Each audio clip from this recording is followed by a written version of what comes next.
Good evening, everyone, and greetings from Coolidge, Georgia. I'm Roz Stewart Coney here with 1,000 Women Strong. And today we're going to be talking about some topics that really matter to us. We have Mr. and Mrs. Ernest Scott, or shall I say Reverend and Mrs. Ernest Scott. Her name is Sheryl Scott.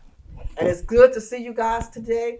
And today we're just going to ask you some questions regarding the upcoming election, your thought on the electoral process, and just voting. First of all, Sheryl and Minister Scott, if you guys will tell us about yourself. Well, my name is Sheryl Scott. My maiden name is Holton. I originally came from Oclatney, Georgia, by way of Thomasville, then by way of Coolidge. Been married to this young man for 44 years. We have 4 kids, 9 grands, and 3 great-grands, and a slew of other godchildren and friends that think that we're their parents. So, and we're very active in church activities, church functions, and school functions. We support our children and our grandchildren in all of their endeavors with their schooling and whatever. So that's basically all I do is cook and feed people. And I am Ernest Scott. I'm 63 years old and I'm contemplating on retirement. I'm just waiting to get my chance, but she pretty much summed it up. Everything we do, we just pretty much see about our kids, support different activities in the church, whatever we need to do, whatever anybody needs us to do, we're pretty much always there to help out. And also, I understand that from time to time, Sheryl, you engage in trying to help get people registered to vote. I try to encourage everywhere I go I try to encourage people everywhere, wherever I meet and when I have conversation, the importance of us as a black race. We need to really learn how to get out and vote and support those that are really looking out for our good. Too often we sit back and they say they're going to do what they want to do anyway, but everybody has a vote and your vote does count. So I try and instill this into people that your vote is very important. Well, the last election, the last general election was a great indicator of just how valuable our vote is, because look where we are now with the runoff. So no longer can we use the excuse that the vote doesn't matter, or they're going to just do what they going to do anyway because our vote does not matter. So would you be safe to say that everybody needs to get out and go back to the polls on Tuesday? Most definitely. If you haven't already early voted, yes, because this is a crucial time. We don't need these 2 Republicans to regain their seats, because as you can look around and see the devastation that is going on all around us. They're not giving us the support we need. People are losing jobs, their homes, and when I think about children being put out, it bothers me. It really bothers me to know that they don't have enough love in their hearts or enough caring for the American people to try and keep children off of the streets. And they're wondering why people are turning out like they're turning out, because they're not supporting us. We put them in office, but all they're doing is gaining big money, and we're losing money. So you guys are feeling the effect down here in Thomas County? Oh, yes. Big time. Big time. My husband, he's unemployed. His job has shut down after he was on his job for 31 years. Never thought that the day would come like this and come so quickly that his job was shut down before he even had time to retire properly. Wow. That's like robbing. It is. Yeah, that's kind of sad. That's kind of sad. It's sad to hear that.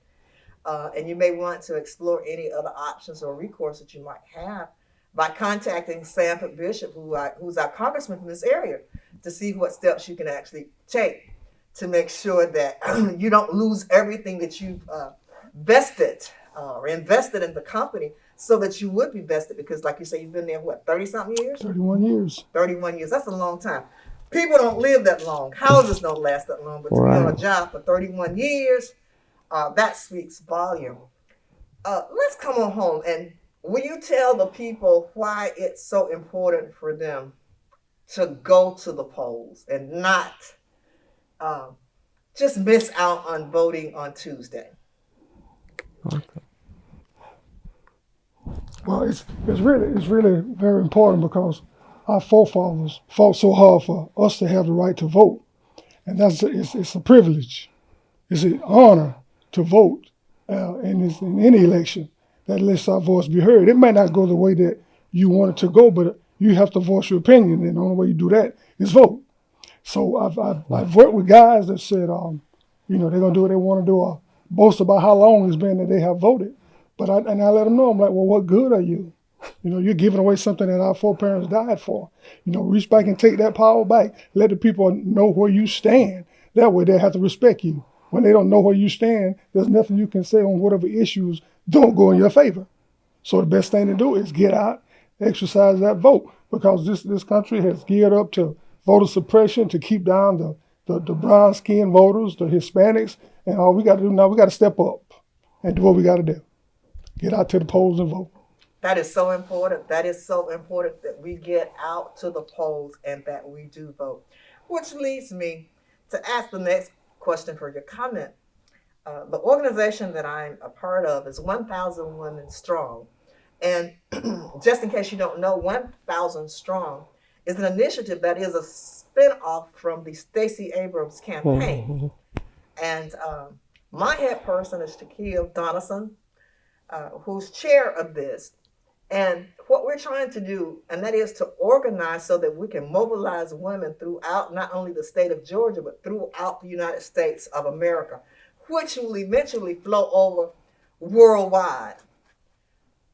Talk to the young ladies, Ms. Sheryl, and tell us why you think this initiative to empower women, girls, why is it so important? Well, we can look and see who our elected vice president is, and that in itself is enough to motivate our young black girls and other brown-skinned ladies to put forth an effort to do the best that you can, because something that I've instilled in my children from school is that they would come home complaining about the prejudiceness of their teachers. And you know what I would tell them? Get your education, because once you get that, they can't take that away from you.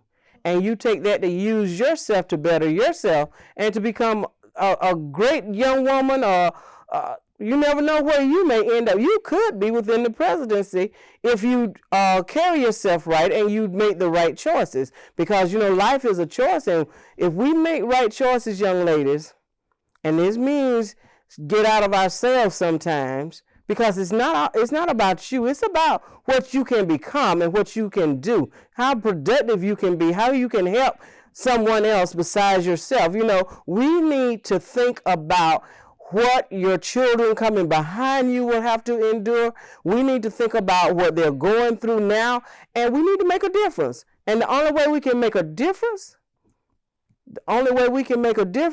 is to do better, make our lives represent something. Let us be something besides a statistic that they say we are anyway. We're not statistics. We are people that have ideas. We have good minds. We have great opportunities, and we need to take good advantage of what lays before us. And education is one of the strongest things that we can have. So young girls, it's okay to want to party, but the party is in how you are representing yourself, because tomorrow is not promised to any of us, but it is an opportunity for you to be a good person, a great person, and you can be a great leader, because you never know who's watching you. You never know who you are setting an example for. And it's not all about being in the church, but it's all about carrying yourself in a good way. Be respectful, because if you want someone to respect you, you got to first respect yourself. You want someone to love you, you got to learn how to love yourself. Because if you can't love yourself, you can't love others. We can say the word, but we don't know what it truly means. So, Ms. Scott, truly, this initiative is about empowering women, getting them registered to vote, making sure that they do vote. And I have to say kudos to the men who share this same sentiment, because after all, men, you are our covering. And I am happy to say men are supporting this initiative, 1,000 Women Strong. James Brown once said in a song, it's a man's world, but he would not be anywhere without a woman or a girl. I thank you all for your time. I thank you for allowing us into your home and into your sanctuary here. And the name of your church is? New Bethel Missionary Baptist Church. And it's And, Coolidge, Georgia, and your pastor and is? my pastor is the Reverend Alexandra Charles Moore. So, ladies and gentlemen who are viewing this, if you ever need a good caterer, good cook, or whatever, look up Miss Sheryl Scott by way of Coolidge, Georgia. Thank you, and we hope to see you on Tuesday with a new, or shall I say, 2 new senators Yes. and 1 new public service commissioner. Yes. Thank you so much. Yes. Thank y'all for having us. Thank you.